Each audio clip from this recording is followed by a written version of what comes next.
அஸ்ஸலாமு அலைக்கும் வரஹ்மத்துல்லாஹி வபரகாத்துஹு. அன்பிற்குரிய சகோதர சகோதரிகளே, கடந்த சில மாதங்களாக தமிழகத்தில் விரும்பத்தகாத நிகழ்வுகள் தொடர்ச்சியாக நடைபெற்று கொண்டே வருகிறது. கடந்த 15ஆம் தேதி அன்று வேலூர் மாவட்டம் ஆம்பூரில் இருக்கிற ஷமீல் அகமது என்ற ஒரு வாலிபரை ஒரு விசாரணைக்காக வேண்டி பள்ளிகொண்டா காவல்துறை ஆய்வாளர் மார்ட்டின் பிரேம்ராஜ் அழைத்து செல்கிறார். அழைத்து சென்றவர் விசாரிக்கட்டும், அவர் மீது குற்றம் இருந்தால் குற்றத்திற்குரிய நடவடிக்கைகளை எடுக்கட்டும், அவர் மீது வழக்கு பதிவு செய்து அவரை நீதிமன்றத்தில் நிறுத்தி அவருக்குரிய தக்க தண்டனைகளை வாங்கி தரட்டும், அதை யாரும் குறை சொல்லப் போவது கிடையாது.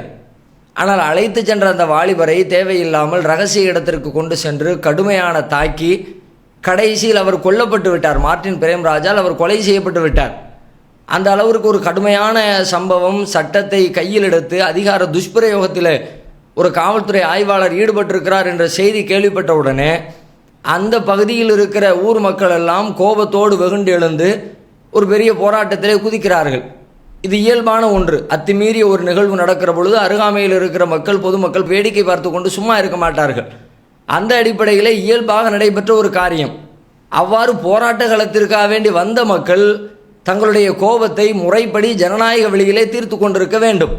ஆனால் அங்கே எல்லை மீறிய சில நிகழ்வுகள், விரும்பத்தகாத காரியங்கள், கல்வீச்சு போன்ற சட்டத்திற்கு புறம்பான காரியங்கள் அரங்கேறுகிறது. கண்டிப்பாக இந்த மாதிரி காரியங்களை யாரும் அங்கீகரிக்க முடியாது, ஏற்றுக்கொள்ள முடியாது. தமிழ்நாடு தௌஹீத் ஜமாத் இது போன்ற வன்முறைகளை, எல்லை மீறிய காரியங்களை, ஜனநாயக விரோத போக்கை ஒருபோதும் ஆதரிக்காது. இப்படிப்பட்ட நிலையில் ஒரு கலவரம் நடைபெற்றிருக்கிறது. அந்த கலவரத்திற்கு உரிய நடவடிக்கை எடுக்க வேண்டும் என்பதற்காக வேண்டி காவல்துறை அதிகாரிகள் நடவடிக்கையில் ஈடுபடுகிறார்கள், இறங்குகிறார்கள். நடவடிக்கை எடுக்க வேண்டும், அதிலே நாம் முறை கோரப்போவது கிடையாது. ஆனால் சம்பந்தப்பட்ட குற்றவாளிகளை கைது செய்வதற்கு பதிலாக, அவர்களை தேடி பிடித்து கண்டுபிடித்து கைது செய்து நடவடிக்கை எடுப்பதற்கு பதிலாக ஊரில் இருக்கிற, மாவட்டத்தில் இருக்கிற பொதுமக்கள், அப்பாவிகள் அத்தனை பேரையும் வளைத்து அள்ளி செல்கிறார்கள். உடனேயே அந்த பகுதியில் வாழுகிறவர்கள் பெரும்பான்மையாக முஸ்லீம்கள் இருக்கிறார்கள். உடனே எல்லா முஸ்லீம் அமைப்புகளும், பலதரப்பட்டவர்களும் குரல் கொடுக்கிறார்கள், பொதுவான மக்களும் குரல் கொடுக்கிறார்கள். இந்த காரியம் ஏற்க தகுந்தது இல்லை, குற்றவாளிகள் யாரோ அவர்களை கைது செய்யுங்கள், அப்பாவிகளை விடுதலை செய்ய வேண்டும் என்ற கோரிக்கை வலுவாக எழுந்த பொழுது உடனே கூடுதல் காவல்துறை இயக்குனர் அவர்கள், மஞ்சுநாத் அவர்கள் மக்களுக்கு தெளிவுபடுத்தினார்கள். நாங்கள் விசாரணைக்காக வேண்டி நூற்றுக்கணக்கானவர்களை அழைத்து செல்கிறோம். அதிலே யார் குற்றவாளிகள் என்பது தெரிகிறதோ அவர்கள் மீது தான் நாங்கள் வழக்கு பதிவு செய்து அவர்களை கைது செய்வோம். மற்றவர்களை, அப்பாவிகளை, பொதுமக்களை நாங்கள் கைது செய்ய மாட்டோம், விசாரணைக்குத்தான் அழைத்து செல்கிறோம் என்ற பெயரில் அழைத்து சென்றார்கள். அந்த அடிப்படையில் 200க்கும் மேற்பட்டவர்களை அழைத்து சென்று அதற்கு பிறகு அதில் ஒரு 100க்கு நெருக்கமானவர்களை நீங்கள் திரும்ப அழைக்கும் பொழுது வர வேண்டும் என்று சொல்லி வெளியில் அனுப்புகிறார்கள். ஆனாலும் அவர்கள் அத்தோடு தங்களுடைய நடவடிக்கையை நிறுத்தி கொண்டு அல்லது வேறு விதமாக ஆராய்ச்சிகளை மேற்கொண்டு முறைப்படியான நடவடிக்கைகளை அவர்கள் துவங்கினார்களா என்று கேட்டால் இல்லை. அதை தாண்டி 100க்கும் நெருக்கமானவர்கள் மீது வழக்கு பதிவு செய்துவிட்டு அதற்கு பிறகு மீண்டும் கலவரக்காரர்களை தேடுகிறோம் என்று தெருக்களில் இறங்குகிறார்கள். நிகழ்ச்சி நடைபெற்ற ஊர், சம்பவம் நடைபெற்ற ஊர் ஆம்பூர். ஆம்பூரிலே இருக்கிற பொதுமக்கள் அந்த நிகழ்விலே பங்கெடுத்தார்கள். ஆனால் இப்பொழுது காவல்துறை என்ன செய்து கொண்டிருக்கிறது? ஒட்டுமொத்தமாக முஸ்லீம்களை, இந்த நிகழ்ச்சியை காரணமாக வைத்துக்கொண்டு முஸ்லீம்களையே ஒரு விதமான பீதிக்கு உள்ளாக்க வேண்டும், அவர்களை அடக்கி ஒடுக்க வேண்டும், அவர்கள் மீது ஒரு விதமான தாக்குதலை கட்டவிழ்த்து விட வேண்டும் என்ற நோக்கத்திலே செயல்படுவதை போன்று கடந்த சில நாட்களாக அவர்களுடைய செயல்கள் அனைத்துமே எல்லை மீறியதாக, நடுநிலையாளர்களால் ஏற்றுக்கொள்ள முடியாததாக, சட்டத்திற்கு புறம்பான வகையிலே அவர்களுடைய செயல்பாடுகள் அமைந்திருக்கிறது. ஆம்பூரிலே உள்ள நிகழ்வுக்காக தன்னெழுச்சியாக நடைபெற்ற, உடனடியாக திட்டமிடாமல், ஆர்கனைஸ் செய்யப்படாமல் அது மாதிரி தன்னெழுச்சியாக நடைபெற்ற நிகழ்ச்சிக்கு மாவட்டத்திலே பல்வேறு ஊர்களில் இருக்கிற முஸ்லீம்களை தேடி பிடித்து கைது செய்கிறார்கள்.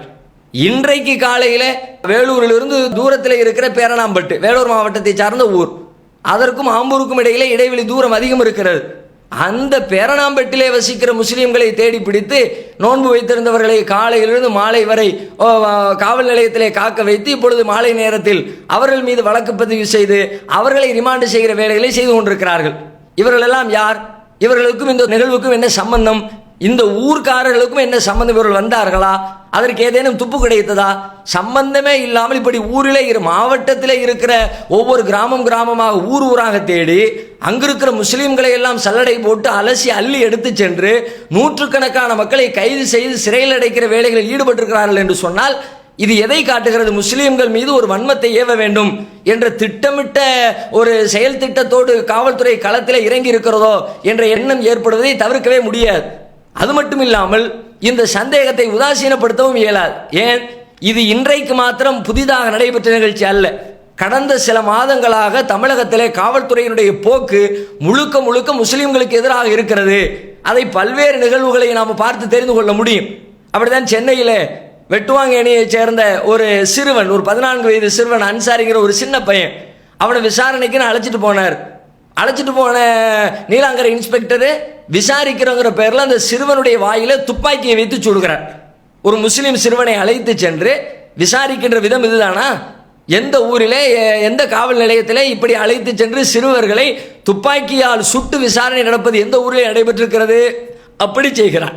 அதே போல ராமநாதபுரம் மாவட்டம் எஸ்பி பட்டினத்தில் அங்கே சையது முகமது என்ற ஒரு வாலிபர் விசாரணைக்கு அழைத்து செல்கிறேன் என்று அங்கிருக்கிற எஸ்பி பட்டினத்தினுடைய துணை ஆய்வாளர் காளிதாஸ் அழைத்து செல்கிறார். அழைத்து சென்று காவல் நிலையத்திலேயே அந்த வாலிபரை சுட்டு கொலை செய்கிறார். இது எதை காட்டுகிறது? இது 1-2 அல்ல, தொடர்ச்சியாக இப்படி நடைபெற்றுக் கொண்டே இருக்கிறது. இதே பேரணாம்பட்டிலே சில மாதங்களுக்கு முன்னால் இந்த ஷமீல் அகமது என்ற வாலிபரை கொலை செய்த அதே மார்டின் பிரேம்ராஜ் என்ற இன்ஸ்பெக்டர் பேரணாம்பட்டை சார்ந்த ஒரு சிறுவனை விசாரணைக்காக அழைத்து சென்று அடித்து நைய புடைத்து கடைசியில் அவனும் சிறை கொட்டடிக்குள்ளே சாகடிக்கப்பட்டான். அந்த வேலையை காவல்துறை செய்தது. அதே போல நெல்லை மாவட்டம் மேலப்பாளையத்தில் ஒன்றுமே இல்லை, தேவையற்ற ஒரு விஷயங்களை, பொய்யான காரணங்களை உருவாக்கி கொண்டு அங்கிருக்கிற பள்ளிவாசலுக்குள் அத்துமீறி நுழைந்து அதனுடைய புனிதத்தை கெடுத்ததோடு மட்டுமில்லாமல் அங்கே இறைவனை வழிபட வந்தவர்கள் மீதெல்லாம் கண்மூடித்தனமான தாக்குதலில் ஈடுபட்டார் அங்கிருக்கிற அசிஸ்டன்ட் கமிஷனர் மாதவன் நாயர். தொடர்ச்சியா 1-2 அல்ல. அப்ப இதையெல்லாம் பார்க்கும் பொழுது என்ன தெரிகிறது? ஏதோ ஒரு வாய்மொழி உத்தரவு வந்திருக்கிறதோ, ரகசிய உத்தரவு. தமிழகத்தில் இருக்கிற காவல்துறை அதிகாரிகள் முஸ்லிம்கள் மீது நீங்கள் என்ன வேணாலும் செய்து கொள்ளுங்கள், அவர்களை எப்படி வேண்டுமானாலும் தாக்குங்கள், அவர்களை எவ்வளவு காலி செய்ய முடியுமோ காலி செய்யுங்கள் என்று சொல்லி முஸ்லிம்களுக்கு எதிராக நடவடிக்கை எடுக்க சொல்லி ஒரு ரகசிய உத்தரவு வந்திருக்கிறதோ என்ற அச்சத்தை, ஒரு சந்தேகத்தை ஏற்படுத்துகிறதா இல்லையா? தொடர்ச்சி அதனுடைய அதே அடிப்படையில் தான் இதுவும் அமைந்திருக்கிறது. இதில் சம்பந்தம் இல்லாத பக்கத்து ஊர்காரர்களை தேடி பிடித்து கைது செய்கிறார்கள் என்று சொன்னால் கண்டிப்பாக இது ஏற்றுக்கொள்ளவே முடியாத ஒரு காரியம். இது போன்ற நிகழ்வுகள் தொடர்ந்து கொண்டே இருப்பது தமிழக அரசுக்கு நல்லதல்ல. ஒட்டுமொத்த முஸ்லிம் சமுதாயத்திற்கும் எதிராக தமிழக அரசு செல்லுகிறதோ என்ற எண்ணம் இப்பொழுது முஸ்லிம்களுடைய உள்ளத்திலே உருவாகிவிட்டது. எதிர்காலத்தில் தமிழகத்திலே ஒரு மிகப்பெரிய பின் விளைவுகள் ஏற்படக்கூடாது என்று சொன்னால் உடனடியாக இந்த பிரச்சனைகள் சீர் செய்யப்பட வேண்டும். இல்லை என்று சொன்னால் மொத்த சமுதாயமும், மொத்த முஸ்லிம் சமுதாயம், ஏதோ ஒரு இயக்கம் 2 இயக்கம் என்று இயக்க உறுப்பினர்கள் அல்லாமல், இயக்க நிர்வாகிகள் அல்லாமல், அதை தாண்டி ஒட்டுமொத்தமாக தமிழகத்தில் இருக்கிற அத்தனை லட்சோபலட்ச முஸ்லிம் சமுதாயமும் தமிழக அரசுக்கு எதிராக கிளர்ந்து எழுகிற ஒரு சூழல் ஏற்பட்டிருக்கிறது. எங்கு பார்த்தாலும் தமிழக அரசுக்கு எதிரான பேச்சுக்கள் தான் இப்பொழுது முஸ்லீம்களிடத்தில் ஓடிக்கொண்டிருக்கிறது. இவர்கள் என்ன செய்து கொண்டிருக்கிறார்கள் என்ற கேள்வியை முஸ்லீம்களுடைய உள்ளத்தில் அது எழுப்பி இருக்கிறது. ஆகையினால் உடனடியாக இது போன்ற விரும்பத்தகாத, சட்டத்திற்கு புறம்பான அப்பாவிகளை கைது செய்து கொடுமைப்படுத்துகிற இது போன்ற காரியங்கள் உடனடியாக நிறுத்தப்பட வேண்டும். இல்லை என்று சொன்னால் அதற்கு தமிழகம் ஒரு மிகப்பெரிய விலையை கொடுக்க வேண்டிய சூழல் ஏற்பட்டு விடலாம். அப்படிப்பட்ட ஒரு அசம்பாவிதம் ஏற்படுவதற்கு முன்னால் தமிழக முதல்வர் இதிலே தலையிட்டு இந்த பிரச்சனையை சரி செய்ய வேண்டும் என்பதுதான் முஸ்லிம்களுடைய கோரிக்கையாக இருக்கிறது.